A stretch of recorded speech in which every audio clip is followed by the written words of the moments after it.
우리나라 최초의 서원으로 알려진 백운동 서원은 1550년 소수서원이란 이름으로 사액을 받게 됩니다. 서원에 대한 국가적 지원이 있기까지 당시 성리학의 거목이었던 퇴계 이황의 노력이 있었는데요. 이후 지역에서 학문은 물론 인적 교류의 장으로 그 영향력이 점차 커지게 됩니다. 그러다 18세기부터 전국적으로 서원이 우후죽순 난립하면서 각종 폐단의 온상으로 전락하게 되는데요. 이에 흥선대원군은 대대적인 서원 철폐에 나서게 됩니다.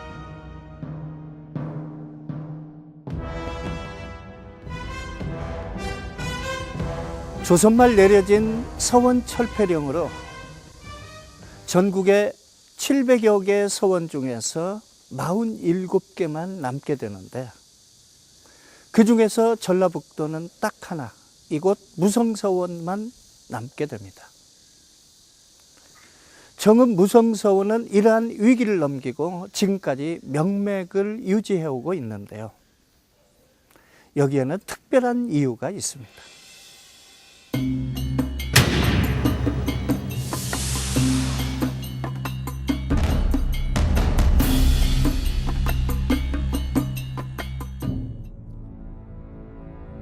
다른 서원들과 달리 민가가 모여있는 마을 한가운데 자리한 무성서원. 최소한의 건축 구성으로 절제된 선비정신을 보여주는 이곳의 역사는 고운 최치원 선생의 생사당에서 비롯됐습니다.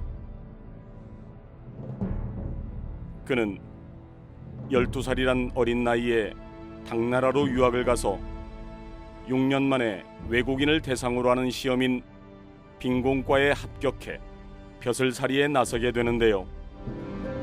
그러다 10여 년간 이어진 황소의 난이 일어나게 되는데, 당시 반란군을 토벌하는 당나라 군대의 대장이었던 고변 휘하에서 역사의 한 획을 긋는 명문을 남기게 됩니다.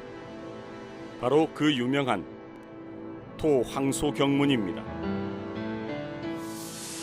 그의 글을 모아놓은 개원필경에서 당시 황소에게 보냈던 경문을 살펴볼 수 있습니다. 황소가 장안을 점령하고 있던 881년, 토벌대장으로 나선 고변을 대신해 최치원 선생이 쓴 경고와 회유를 담은 글인데요. 지금 나는 황제가 내려준 군대를 거느리고 역적을 토벌하려는 것이지 너와 같은 역적을 상대로 싸우려는 것이 아니다. 그러나 토벌을 하기에 앞서 한 번 더 은혜로 회유하여 회개할 기회를 주려는 것인데, 그래도 듣지 않는다면 어쩔 수 없이 무력으로 너희가 침탈한 장안을 수복할 수밖에 없다. 대개 사람은 스스로 자신의 잘못을 깨닫는 것이 보통이다. 지난번 우리 조정에서 부끄러움을 무릅쓰고 너를 달래기 위하여 지방의 요직에 임명한 일이 있었다. 결국 너는 은혜를 원수로 갚아 100번 죽어 마땅한 대역죄를 저지른 것이다. 그러고도 내 어찌 하늘을 두려워하지 않는단 말이냐. 내가 도대체 무엇을 어떻게 하려는 것인지 나는 알진 못하겠다. 이러한 경문이 쭉 이어집니다. 예. 그래서 그 문장에 굉장한 힘과 그리고 아주 준엄함이 깃들어져 있는 거죠. 그걸 보고 아마 간담이 선언하지 않은 사람이 없었다고 하니까요. 그러한 명문이어서 아마 당대에 그 모든 문장가들이 탐복하지 않았을까 싶습니다. 난을 평정하고 황제로부터 자금어대를 하사받기도 했던 최치원 선생은 17년 동안의 타국 생활을 마치고 고국인 신라로 돌아가기로 마음을 굳히는데요. 전국 각지에서 반란과 봉기가 끊이지 않았던 신라는 그야말로 풍전등화와 같은 처지였습니다. 그런데 그가 이제 돌아와서 신라에서 이제 왕을 도와서 신라 사회에 대한 무한한 애정과 관심을 갖는데요. 황건왕이 돌아가세요. 그러면서 이제 그 믿고 의지했던 주군이 돌아가시게 된 거고요. 그리고 신라 사회는 더 암울해지고 더 혼란해지죠. 그런 상황이 되었을 때 아마도 큰 결단이 필요했던 것 같습니다. 최치원 선생으로서는 중앙에서 왕의 곁에서 자기가 할 수 있는 역할이라고 하는 게 너무 제한되어져 있다. 더더군다나 육두품이라고 하는 신분적 제약이 있기 때문에 그래서 그가 결심했던 게 내가 직접 백성들과 호흡하고 함께 할 수 있는 그런 위직을 자청했던 것 같습니다. 최치원 선생이 외직을 자청하며 택한 곳은 지금의 정읍인 태산군이었는데요. 그의 나이 30살에 태산군의 태수로 부임하게 됩니다. 그의 흔적을 찾을 수 있는 곳이 우성서원에서 멀지 않은 곳에 있는데요. 1000년이라는 긴 시간은 땅의 모습을 바꿔놓았지만 사람들의 입을 통해 전해져 내려오는 이야기에서 그를 만날 수 있습니다. 냇가 옆에 기품 있게 서 있는 정자. 이곳은 최치원 선생의 풍류를 엿볼 수 있는 곳이라고 하는데요. 이 정자 바로 옆에는 그의 행적을 떠올릴 수 있는 비석이 세워져 있습니다. 숙종 때 태인 현감을 지낸 조상우가 세운 비문에는 최치원이 유상곡수를 즐겼다 해서 이름 붙여진 유상대의 내력이 비교적 소상히 적혀 있습니다. 태인현은 신라 때 태산군으로 문창후 최치원이 고을살이를 했던 곳이다. 읍 남쪽 칠리쯤에 기암괴석이 있어 그 아래로 물이 돌아 흐르는데 문창후는 매양 이곳에서 술을 마시면서 흥겹게 노래했다. 바로 왕이지의 고사를 본받았습니다. 여기서 왕이지의 고사란 명필로 이름 높던 왕이지가 풍광이 뛰어난 곳에 정자를 지어놓고 유상곡수를 즐겼던 것을 이르는데요. 지인들과 함께 번갈아가며 흐르는 물에 술잔을 띄우고 자기 앞으로 떠내려올 때까지 시를 읊으며 풍류를 즐겼던 곳이 바로 유상대였던 겁니다. 흐르는 물에다가 술잔을 띄워가지고 술잔이 올 때마다 시 한 수를 짓고 한 잔 먹고 이렇게 돌아가면서 하는 풍류를 했던 거죠. 지금에는 술 마시는 것을 어떻게 죄악시하지만 옛날에는 향음주례에서도 보듯이 술 마시는 것을 가르쳤어요. 거기서 마을 촌노 어른들하고 학자들하고 공부하는 유생들하고 더 만나서 시를 읊고 담소하고 토론하고 지금으로 말하자면 의사소통의 장이에요. 소통. 그 유상곡수연이 단순한 풍류가 아니고 거기에서 하나의 질서. 그러니까 우리가 생각할 때는 그냥 단순히 뭐 잔을 주고받고 하는 일련의 그런 게 아니고 하나의 질서, 선후배 간의 이해, 그리고 하나의 룰에 입각한 규율에 입각한 그러한 문화, 이러한 여러 가지 복합적인 의미가 이 안에 들어있지 단순히 그저 이렇게 즐기는 그러한 현장의 모습은 아니었을 것이다 라고 생각을 하는 거거든요. 검은과 같이 줄로 이루어진 악기의 관악 갑주를 일컫는 표현이기도 한 풍류. 또 풍치가 있고 멋스럽게 노는 일이나 생활 태도를 뜻하기도 합니다. 이 풍류란 말을 최초로 사용한 이가 바로 최치원입니다.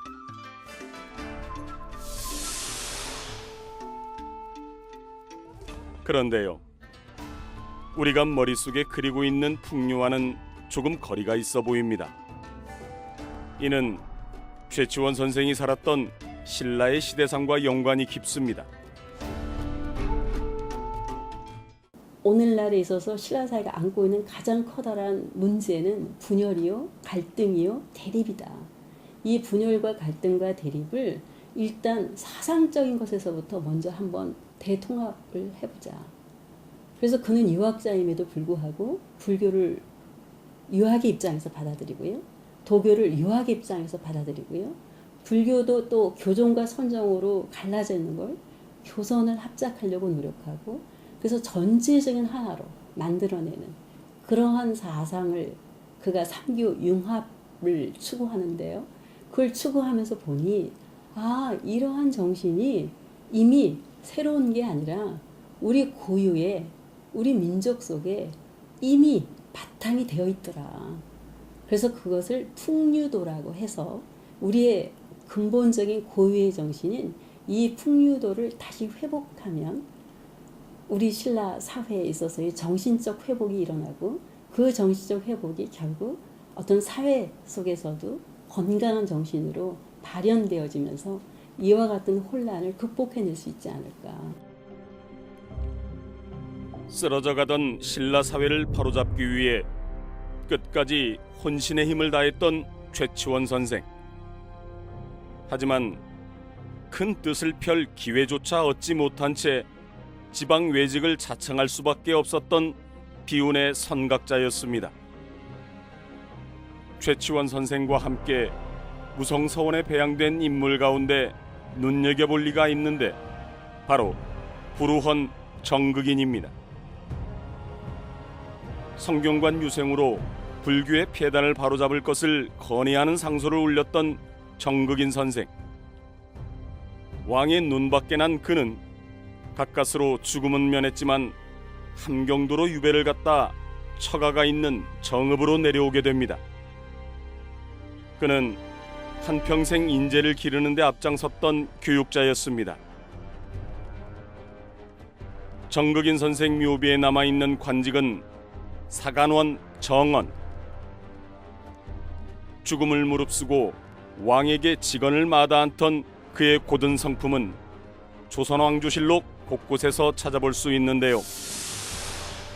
그 가운데 80이라는 나이에도 불구하고 자신의 소신을 굽히지 않았던 정극인 선생의 기상은 지금도 되새겨볼 대목입니다. 상평창에서 곡식을 사고 팔 때 그 값으로 보물을 내어주고 받아들일 적에 가감하는 배단이 끝이 없습니다.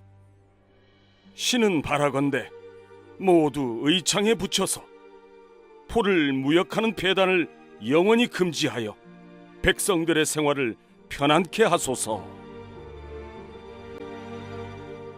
중요한 것은 광장푸승하고 이제 사원부 정언이라고 하는 벼슬인데, 이분이 성격이 강직하고 청렴하기 때문에 주로 재산 관리와 관련된 것, 또 어려운 사람들 이웃 돕기 하는 거, 그 돈 나눠주는 거 있잖아요. 국고를 나눠주는 거, 그런 거 주로 담당시켰어요. 왜냐하면 청렴한 관리이기 때문에 성격이 대쪽 같아요. 그리고 정언도 올바르게 직언하는 벼슬이에요.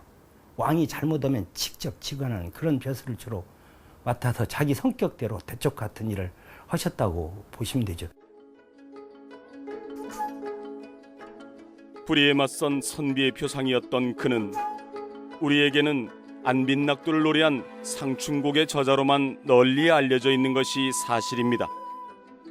하지만 그가 지은 상춘곡 역시 찬찬히 살펴보면 자신의 신념을 굽히지 않는 선비정신이 그대로 배어있는 것을 알 수 있습니다. 한글과 한문을 함께 섞어 쓴 국한문 혼용에서 그의 강직함이 드러납니다. 세종대왕이 이제 한글을 창조해가지고 이제 한글을 널리 쓰게끔 이제 하려고 했잖아요. 그래도 선비들은 의문이라고 해가지고 한글을 안 썼습니다. 그런데 우리 부루헌 정극인 선생은 1472년경에 불원가와 상춘곡을 지으면서 국한문을 썼단 말이에요.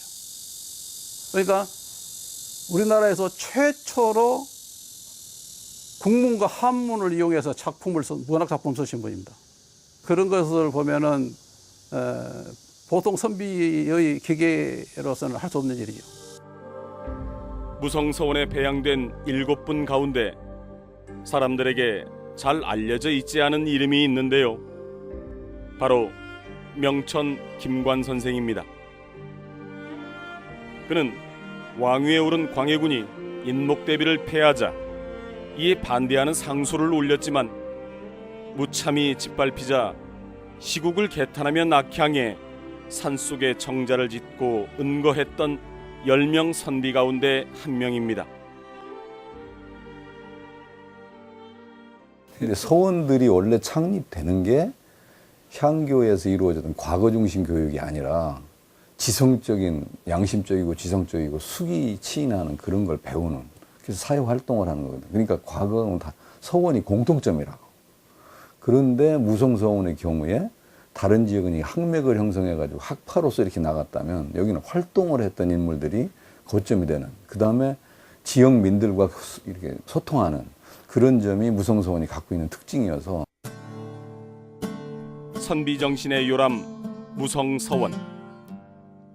사실 무성서원이라는 이름을 갖게 된 건 17세기 말입니다. 태산서원으로 불리던 이곳이 숙종 22년인 1696년 무성이라는 이름으로 사액을 받게 되는데요. 그 과정이 무성서원 연획기사에 상세히 적혀 있습니다. 첫째, 그 사액을 왜 받느냐면, 사액이라는 거는 나라의 요새 같으면 학교 설립을 했는데 학교의 그 이름을, 현판을 임금이 써서 내려주는 게 사액이거든요. 그러면 그거는 지역 유림들이 공통된 의견을 가지고 청액소라는 걸 올려요.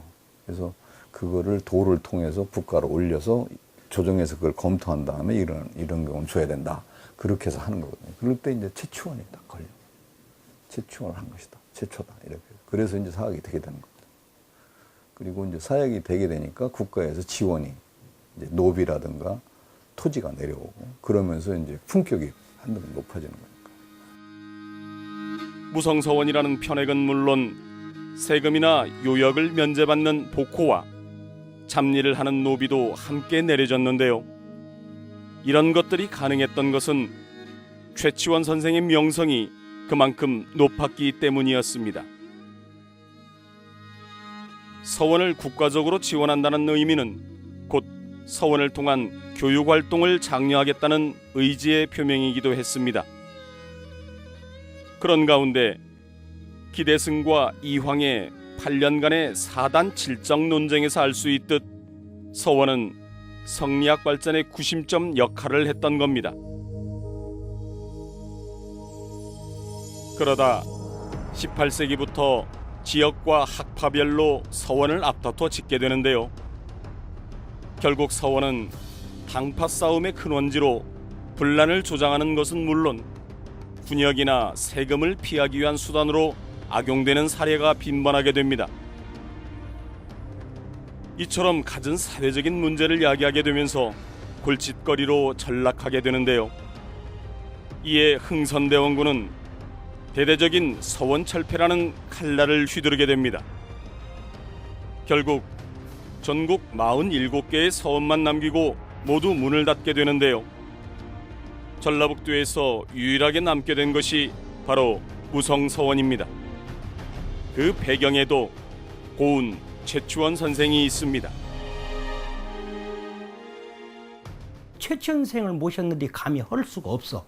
아무리 대원군이 막강한 힘을 가지고 있다고 할지라도 함부로 할 수가 없죠. 퇴계 선생님 모셨던 안동 서원 허물어버리면 영남 유생들이 다 들고 일어나서 안 되잖아요. 너무나 유명하신 분이. 율곡 선생 서원을 훼손시켜버리면 어떻게 되겠어요? 난리가 나잖아요.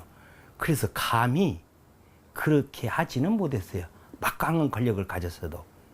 만약 민심을 수습해야 되고 유생들이 다 들고 일어나면 나라가 혼란스러워 안 되니까 그런 결정적으로 전국적으로 남겨져야 할 서원들은 철폐하지 아니하고 그냥 개인적으로 세운 것들도 있어요. 자기 선조를 빛내기 위해서. 적어도 그 유명한 분들은 동국 18년 우리나라 역사상 18분 안에 든 분들하고 그 밖에 더 훌륭하다고 칭송되는 사람들 해가지고 20, 30분 그분들 모신 서원만 철폐하지 않고 모두 다 철폐를 했던 것이죠. 회철은 면했지만 사액서원에 내려졌던 각종 혜택들이 사라져 서원의 위상은 예전과 같을 수 없었습니다.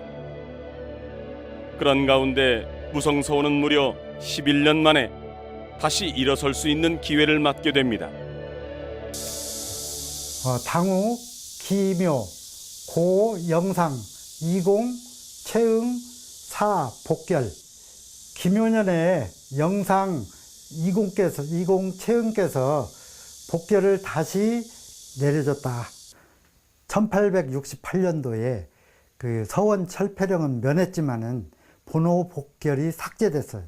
이 본호 복결이라는 것은 서원을 도와주는 노비와 땅, 이런 뭐 세금 면제, 병역 면제 이런 혜택이었는데, 영상, 이공 채응께서 여기에 오셔서 그 후 11년 후에 이것을 다시 회복시켜주는 역할을 했다고 이렇게 되어 있죠. 무성서원 앞에 놓인 공덕비 가운데 이 최응을 기리는 비가 있는 까닭은 바로 그 때문입니다. 또한 무성서원에서 눈여겨볼 비가 있는데요. 병호창이 기적비입니다. 병호년에 의병을 일으킨 일을 기리는 비인데요. 1905년 을사늑약이 체결됐다는 소식을 들은 최익현은 일본에 맞선 무장투쟁을 준비하게 됩니다. 가장 치열했던 것으로 평가받는 병호창이는 1906년 6월 4일 이곳 무성서원에서 최익현을 중심으로 유생들이 결의를 다지고 호남 의병투쟁에 첫 발을 내딛게 됩니다. 일제강점기에 충청도 유생인 최익현이 와서 무성서원에 와서 유생들한테 말하자면 쉽게 얘기하면 우리가 이러면 안 된다라고, 일본이 보면 선동이라고 해야 될 거 우리가 보면 격려를 해가지고 의병을 만드는 거거든요. 그 병호 의병이 이 무성서원에서 일어났거든요. 그러니까 이게 바로 지역의 지성들이 사회적 활동을 하고 정치적 어떤 그 의미를 부여하는 그런 거 아주 결정적인 거거든요. 그런데 그게 바로 무성서원의 강습례라고 그래서 무성서원에서 모여서 교육하는 그 모임들이 있었단 말이에요. 세미나가 계속 있어. 그 세미나 할 때 와가지고 특강을 한 거예요. 그리고서 그때 깃발을 들고 나간 게 무성서원의 병호 의병인 겁니다. 그래서 그런 것까지도 우리가 좀 생각을 해보면 서원이라는 게 단순히 모여서 공부하고 학점 주고 뭐 공부 잘하고 그게 아니라 지역사회와 이렇게 연결되고 사회 문제하고도 관련이 되고.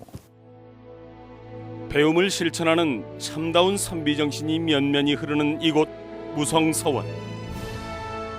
면함 최익현 선생이 중심이 돼 보여준 민족적 저항의식과 어지러운 세상을 등지고 선비의 길을 고집했던 송정시편의 절개, 그리고 자신의 소신을 굽히지 않고 성리학적 이상향을 실현하고자 한 정극인의 행적과 정치적 사회적으로 혼란 속에서도 나라를 바르게 세우고자 한 최초원의 정신이 지금도 그대로 남아 있습니다. 단순히 그저 글 읽는 선비가 아니라 반드시 글 읽고 깨쳤으면 그것을 실천으로 옮겨가는 그 정신으로 이어져 간 거지요. 그래서 우리 정읍의 그 선비 정신은 크게 전북 유학의 뿌리가 되어서 실천하는 지식인의 모습. 그게 바로 언제나 우리가 나라의 국난을 당할 때마다 의병 항쟁으로 나타나고, 그리고 탐관 오리와 그리고 외세 앞에서 동학으로 나타나고, 그러한 전북의 정신, 실천하는 지식인의 모습. 이게 바로 최치원 선생이 2017년을 사는 우리에게 주는 최고의 메시지가 아닐까 싶습니다. 최치원은 생사당에서 시작을 해서 정극인, 신작, 그리고 최익현 선생에 이어지는 선현들의 정신이 깃들어 있는 무성서원.